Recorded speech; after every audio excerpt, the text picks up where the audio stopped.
அதாவது பிராம், அதாவது கிராபிக்ஸ் கார்டோட வீடியோ மெமரி.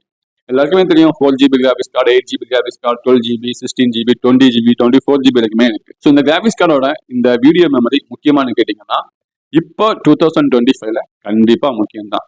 ஒரு கிராபிக்ஸ் கார்டுக்கு மினிமமா 12 GB VRAM இருந்தாதான், ஒரு வீடியோ மெமரி இருந்தாதான் எல்லா கேம்ஸையுமே ஹை செட்டிங்ஸ்ல ஹேண்டில் பண்ண முடியும். 16 GB இருந்துச்சுன்னா பர்ஃபெக்டா இருக்கும். நீங்க எல்லா கேம்ஸையுமே அல்ட்ரா செட்டிங்ஸ்ல ப்ளே பண்ணலாம். அதாவது அந்த கிராபிக்ஸ் கார்டோட பெர்ஃபார்மன்ஸால ஹேண்டில் பண்ண முடியும்னா மட்டும்தான். ஸோ எக்ஸாம்பிளுக்கு நான் இப்போ ஒரு விஷயம் சொல்றேன். உங்ககிட்ட ஒரு 4 GB கிராபிக்ஸ் கார்டு இருக்கு. இந்த 4 GB கிராபிக்ஸ் கார்டுல நீங்க ஒரு கேம் எடுத்துட்டீங்கன்னா அதுல நீங்க கிராபிக்ஸ் செட்டிங்ஸை இன்க்ரீஸ் பண்ண வீடியோ மெமரியோட யூசேஜுமே இன்க்ரீஸ் ஆகிட்டே இருக்கும். மேபி அந்த கிராபிக்ஸ் கார்டால அந்த கேமை ரொம்ப சுலபமா ஹேண்டில் பண்ண முடியும்.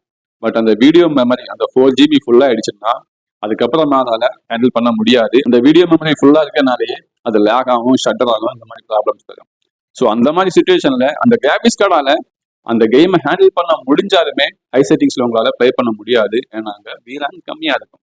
ஏன்னா கிராபிக்ஸ் செட்டிங்ஸ் இன்க்ரீஸ் பண்ண VRAMோட யூசேஜுமே இன்க்ரீஸ் ஆகிட்டே இருக்கும். அதுக்கப்புறமா அந்த கிராபிக்ஸ் கார்டால அதை ஹேண்டில் பண்ண முடியாம போகும். ஸோ இந்த 2025ல இருந்து இந்த VRAM வீடியோ மெமரியுமே கொஞ்சம் இம்பார்ட்டன்ட் தான். 8 GB வாங்கலாம், ரொம்ப பட்ஜெட் கம்மியா இருக்கு, இதுக்கு மேல ஸ்ட்ரெஸ் பண்ண முடியாத பட்ஜெட்டை, அப்படிங்கிற சுச்சுவேஷன்ல மட்டும்தான் 8 GB போகணும். இல்லைன்னா மினிமமா 12 GB 2025ல கண்டிப்பா வேணும்.